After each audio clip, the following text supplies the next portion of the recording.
Você comentou agora no início, né, do episódio que os seus pais já eram cristãos, que você nasceu num berço evangélico. Me conta como foi essa experiência, porque uma coisa é os seus pais serem, outra coisa é você ter a sua experiência pessoal, né?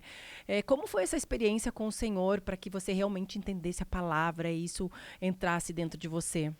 Eu sou a 4ª geração de pastores da minha família. Meu pai, meu avô, meu bisavô. Caramba. São pastores. Meu bisavô já faleceu, mas meu avô é pastor ainda. Cada um de um ministério, né, separado. E eu venho também agora, né, auxiliando também na igreja.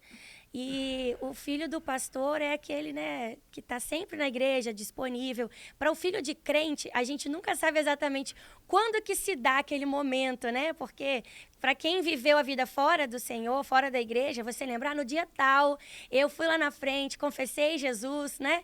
Pra gente, a gente nasce nesse ambiente, né? A gente que nasceu num berço evangélico, nasce nesse ambiente. Eu, filha de pastor, a primeira a chegar, a última a ir embora. Já dormi no banco da igreja, tinha colchãozinho para dormir, sabe?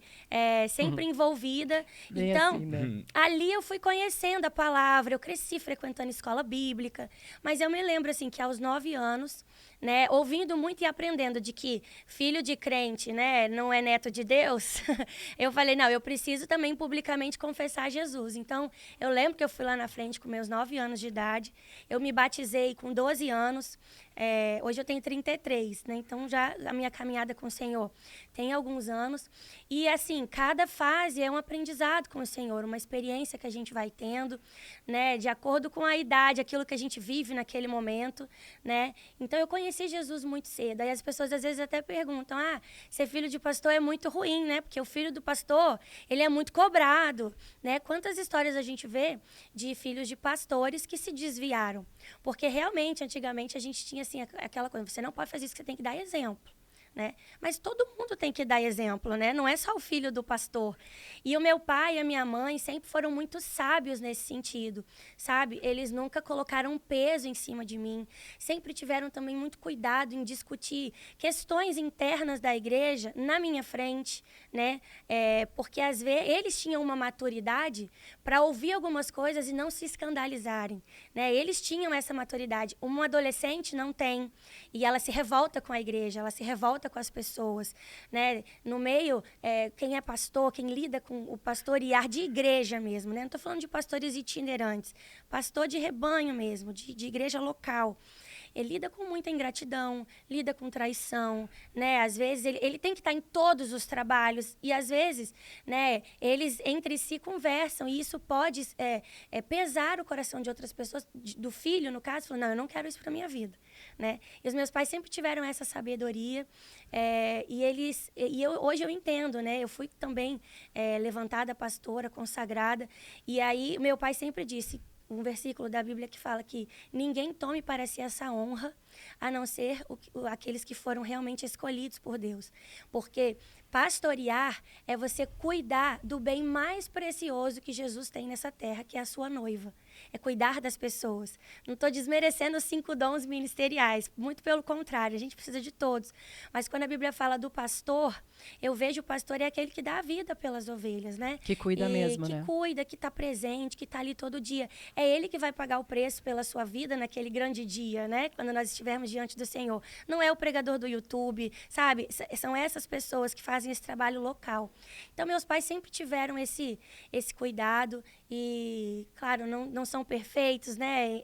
A gente tem esses momentos assim, mas eu nunca senti, e eu falo isso assim, de todo coração mesmo, eu nunca senti vontade de conhecer as coisas lá fora, sabe? Eu nunca fui para boate, eu nunca fui para essas coisas. Eu tive uma educação dentro da igreja. Você estudou em escola cristã? Porque eu acho que o nosso maior desafio, e nós que somos pais, assim, e hoje também líderes de uma igreja, para mim também está sendo um aprendizado, porque tudo é novo, né, pra gente, como criar os nossos filhos. A gente que não veio de família cristã, mas hoje os meus filhos vieram de uma família cristã. Isso tudo está sendo, tipo, um aprendizado para mim. Pisar em ovos, sabe? Um pisar em ovos. E assim, como... Eu acho que o nosso maior desafio, o meu maior desafio é pensar assim, e quando os meus filhos chegarem na adolescência? Porque ainda quando são crianças, eles são conduzidos, mas quando chegam na adolescência, eles já não são mais tão conduzidos, porque eles já têm as ideias deles, né? Eles já formam a opinião deles, e muitos muitos que são nascidos em igreja acabam querendo sair e viver o mundão, né? Como foi isso para você? Eu realmente eu não tive esse...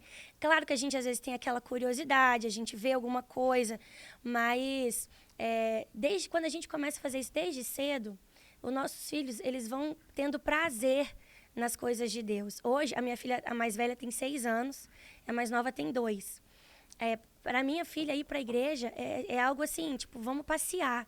Sabe? Ela ama ir para a igreja. Mamãe, hoje tem igreja? Mamãe, eles pegam gosto. Então, é muito importante criar. Às vezes as pessoas falam assim, eu não estou afim de ir hoje.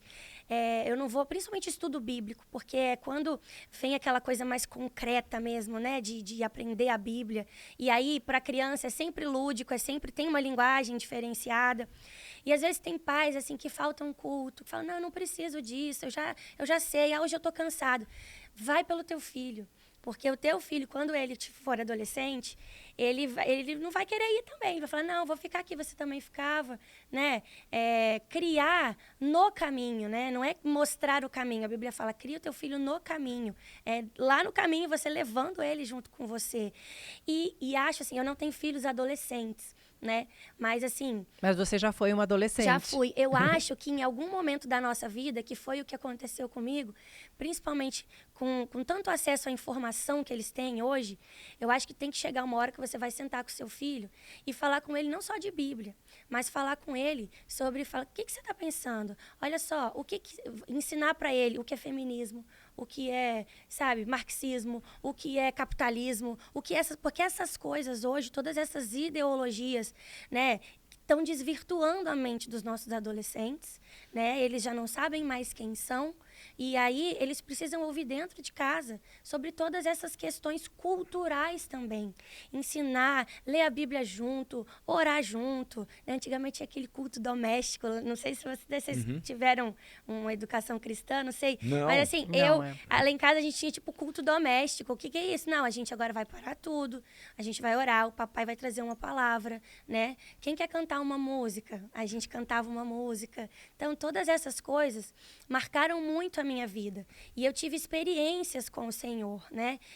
E eu via dentro da minha casa o exemplo realmente, né? Então, tudo isso só foi alimentando a minha fé, a minha fome pelo Senhor, né? E ter pais que oram por você, que te cobrem de oração, mas não só orar, mas conversar muito abertamente sobre tudo, sabe? Porque o mundo não está de brincadeira. Eles estão totalmente preparados para atrair os nossos filhos, pegar e capturar a mente dos nossos filhos. Então, a gente tem que estar antenado nessas coisas. Mas eu não entendo dessas coisas. Procura se entender. Procura, então, entender, porque você vai precisar disso. O diabo não brinca de ser diabo, não né? Brinca de ser diabo.